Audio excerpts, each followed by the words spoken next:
So my dear student, next question हमारे पास में 37th क्वेश्चन है। क्वेश्चन में गिवन है a car racing car travel on a track without banking.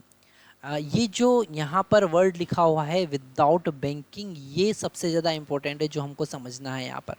क्योंकि जब विदाउट बैंकिंग बैंक्ड नहीं होता है रोड और उस पर हम मैक्सिमम वेलोसिटी की बात करते हैं, तो वो मैक्सिमम वेलोसिटी होता है root mu g r. Okay, तो यहाँ पर यही कॉन्सेप्ट हमको इस क्वेश्चन में यूज़ करना है। Without banking A B C D E F और अगेन टू ए से बी जाता है, बी से सी जाता है, सी से डी, डी से ई से एफ और एफ से फिर ए आता है। जैसा कि डायग्राम में हम देख पा रहे हैं, A B C is a circular arc of radius 2r। A से बी जाना है, बी से सी आना है, एक सर्कुलर आर्क है और इसका रेडियस कितना है? इसका रेडियस है 2r, जैसा कि क्वेश्चन में गिवन है। ओके, और यहाँ पर गिवन है सी डी, सी से डी की बात करें और एफ से ए की बात करें तो ये स्ट्रेट पाथ है of radius r. Okay, of length r है ना, ये स्ट्रेट पाथ है लेंथ आर के। और डी ई एफ की बात करें, डी ई एफ की बात करें तो circular arc of radius r equal to 100 metre. यहाँ पर आर का वैल्यू कितना है? 100 मीटर। और यहाँ पर आर इक्वल टू 2r है, तो रेडियस जो है वो 2r है, मतलब 200 मीटर है। और फ्रिक्शन कोफिशिएंट जो है वो 0.1 है। यहाँ पर गिवन है maximum speed of car is 50 metre per second, find the minimum time for completing 1 round. यहाँ ए से वापस ए आने पर वो कितना टाइम लगेगा मिनिमम हमको काउंट करना है। तो सबसे पहले हम बात कर रहे हैं फॉर पाथ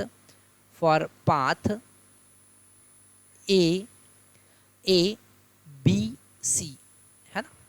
तो वहाँ पर जो मैक्सिमम परमिसिबल स्पीड होगी, वो होगी root mu G N 2r, है ना। और इसका वैल्यू अगर हम कैलकुलेट करें तो यहाँ पर होगा रूट म्यू का वैल्यू कितना है? म्यू का वैल्यू यहाँ पर 0.1 गिवन है, तो 0.1। जी का वैल्यू हम यहाँ पर 10 ले लेते हैं और 2 एज इट इज़, और आर का वैल्यू यहाँ पर 100 गिवन है, तो 100 लिख देंगे। ओके, तो ये 10 और ये कैंसिल हो जाएगा और वी मैक्स का वैल्यू हमको मिलेगा 10√2। कितना मिलेगा? 10√2 मीटर पर सेकेंड। अगर हमको टाइम, जिसका हमने t1 कहा टाइम, वो कैलकुलेट करना है तो हम डिस्टेंस अपॉन वेलोसिटी का यूज़ करेंगे, डिस्टेंस अपॉन स्पीड का यूज़ करेंगे। और स्पीड हमने कैलकुलेट कर ली, तो डिस्टेंस कितना है? डिस्टेंस 2 पाई इंटू 2r और इसका 3/4 पार्ट है ना। 3/4 पार्ट हमको यहाँ पर दिख रहा है, डिवाइडेड बाय स्पीड है 10√2। तो यहाँ पर हम इस 4 से ये कैंसिल कर सकते हैं और हमको मिलेगा 3πr डिवाइडेड बाई 10√2, है ना। तो r का वैल्यू हम 100 पुट कर देंगे, तो 3π into 100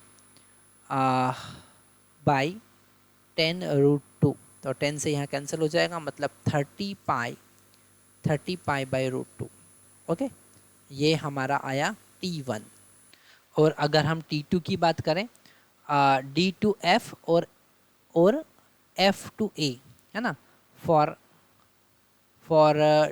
c to d and f to a, है ना, जहाँ पर वो स्ट्रेट पाथ पर मूव कर रहा है ना। किस पे मूव कर रहा है? स्ट्रेट पाथ पे मूव कर रहा है। और स्ट्रेट पाथ पे अगर मूव करेंगे और उसका लेंथ यहाँ पर गिवन है, उसका लेंथ यहाँ पर r है ना। तो यहाँ पर स्ट्रेट पाथ पर ट्रेवल किया है, मतलब r सी डी के लिए और r एफ ए के लिए, और उसका स्पीड था यहाँ पर मैक्सिमम स्पीड से वो चलेगा 50 मीटर पर सेकंड से, तो ये हो जाएगा 50। क्योंकि यहाँ पर हम केस नहीं लगाएंगे, यहाँ पर कोई फ्रिक्शन का हम यूज़ नहीं करेंगे, सेंट्रीपिटल फोर्स के अगेंस्ट हम फ्रिक्शन का यूज़ यहाँ पर नहीं करेंगे। तो r that is 2r divided by 50, मतलब कि ये हो जाएगा 2 इंटू 100 डिवाइडेड बाई 50, मतलब कि ये हो जाएगा 4 सेकेंड। ओके, तो यहाँ पर t2 हमारा आ गया। अब हम t3 की बात करते हैं, for path D E F.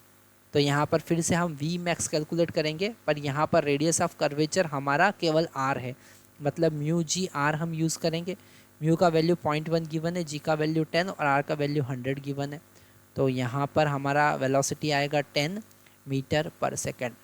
और अगर हम बात करें तो ये क्वार्टर पार्ट चल रहा है ना। तो T3 की अगर हम बात करेंगे तो क्वार्टर पार्ट चलने के लिए मतलब कि 2πr/4 है ना, डिवाइडेड बाय स्पीड कितना है 10 है ना।